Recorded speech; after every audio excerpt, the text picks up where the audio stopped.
रजत, मुझे थोड़ा सिक्योरिटी के बारे में बताइए। ब्लॉकचेन टेक्नोलॉजी को लेकर हम कई बार पढ़ते रहे, समझने की कोशिश करते रहे और वो शायद इंक्लूड भी हो चुकी है, लेकिन उसके तकनीकी पहलू में हम नहीं जा पाते।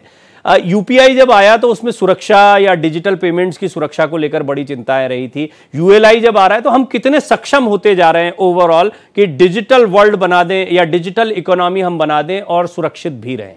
जी प्रवीण जी, ये सबसे बड़ा सवाल है इस पे पर्टिकुलरली, और आरबीआई गवर्नर ने इस पे बात भी की है कि ये डेटा सिक्योर रहेगा, और लेकिन अभी भी कुछ संशय बना हुआ है, मैं ये कहूँगा। देखिए, सबसे इंपॉर्टेंट चीज है कि कंसेंट बेस्ड डेटा शेयरिंग होगी, जो एक इंपॉर्टेंट फैक्टर है। यानी कि जब भी किसी को रिक्वायरमेंट होगी और वो कंसेंट प्रोवाइड करेंगे, उसके बाद ही बैंक उस डेटा को एक्सेस कर सकती है। हालांकि इसकी बात नहीं हुई है, बट मुझे लगता है कि इसमें रिवोक का भी सिस्टम होगा, कि यानी कि 30 डेज या आप जो भी लिमिट सेट करते हैं उसके बाद वो डेटा का कंसेंट भी रिवोक हो जाएगा। यानी उस 30 दिनों के बाद या 15 दिनों के बाद बैंक उस डेटा को एक्सेस भी नहीं कर पाएगा। तो इस तरह के फीचर्स, जैसा हमने आयुष्मान भारत डिजिटल मिशन के साथ देखा था, उस तरह की चीजें हमें देखने को मिलेंगी जो मेडिकल हेल्थ रिकॉर्ड के लिए होता है। लेकिन जो चीज प्रॉब्लमेटिक है, पहला तो ये कि अभी भी हमारे पास प्रॉपर डेटा का लॉ नहीं है, डेटा का एक प्रॉपर एक्ट नहीं है जो इन चीजों को, अगर कुछ गड़बड़ होती है तो क्या होगा, इसको हैंडल कर पाए।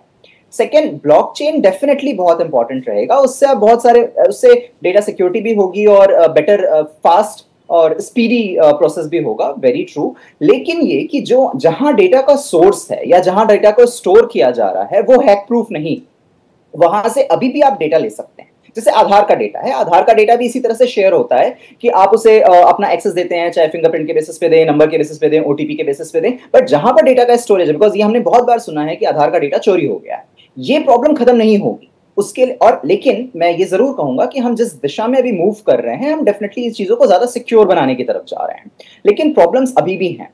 और दूसरा, एक और बात जो हो रही है जिसपे हम मे भी एक बार और आगे चर्चा कर सकते हैं, जो इकोनॉमी की प्रॉब्लम्स रहेंगी। जैसे आपने ही सवाल पूछा था कि जो बड़ा 1000 करोड़ का, 1 लाख करोड़ का लोन लेके भाग जाते हैं, उनका क्या होगा, या जो डिफॉल्ट कर जाते हैं, बिल्कुल डिफॉल्टर हो जाते हैं।